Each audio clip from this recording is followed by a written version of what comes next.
So mga tol, mamaya na nga po ang pinakahihintay ng lahat, ang mainit na laban sa pagitan ni social media star Ryan Garcia versus current WBC Super Lightweight World Champion Devin Haney. Mamayang tanghali na nga po yan, oras dito sa Pinas at hating gabi naman sa New York.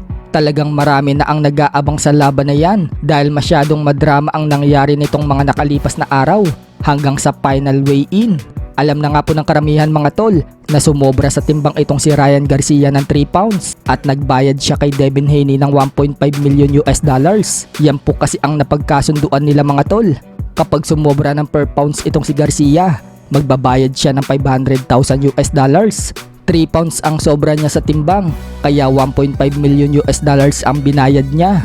Bukod dyan mga tol, kapag nanalo si Ryan Garcia, hindi niya makukuha ang titulo ni Devin Haney dahil overweight siya. Ayon sa report mga tol, mababakante lang umano ang titulo kung sakaling manalo itong si Garcia. Dahilan naman ni Garcia mga tol kung bakit daw siya nag-overweight. Hirap na daw kasi siyang bumaba sa timbang ng 143 pounds. Ayaw naman umano niyang patayin ang sarili niya sa timbang. At ayaw din daw niya mawala ang lakas niya. Kaya mas okay umano mag-overweight na lang siya para nandoon pa din daw ang bagsik niya. Advantage nga daw niya yan kay Devin Haney, ang 3 pounds na timbang, at talagang inanakaut umano niya si Devin Haney mamaya. So tingnan na lang natin mga tol kung magagawa nga ba ni Garcia na inakaut itong si Devin Haney. Mukhang makikipagsabayan naman si Devin Haney dahil sinabi niya noong nakaraang araw nalalaban daw siya kay Garcia sa gitna ng ring. Ibig sabihin, di pala tatakbo itong si Devin Haney. Sa kabilang dako naman mga tol, sold out na nga po ang tickets sa inilabas nga pong map ng Golden Boy Promotion. Makikita na puno na ang venue. Effective nga po ang ginawang drama ni Devin Haney at Ryan Garcia.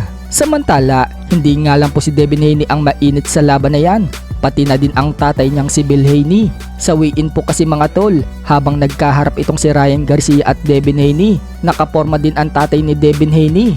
Nakaredy na sa gulo at parang ihahampas niya ang bitbit niyang belt kay Ryan Garcia.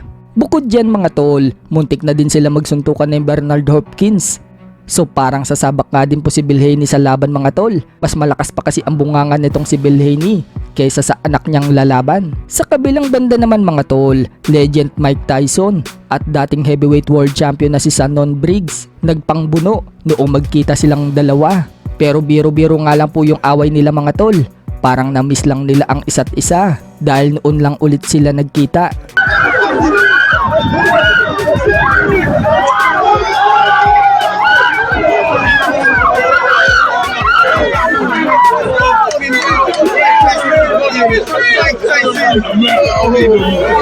Sa mga hindi po nakakakilala dito kay Shannon Briggs, taong 2006 mga tol, naging WBO Heavyweight World Champion siya. 1992 noong mag-umpisa siya sa professional boxing at natapos ang karera niya noong 2016.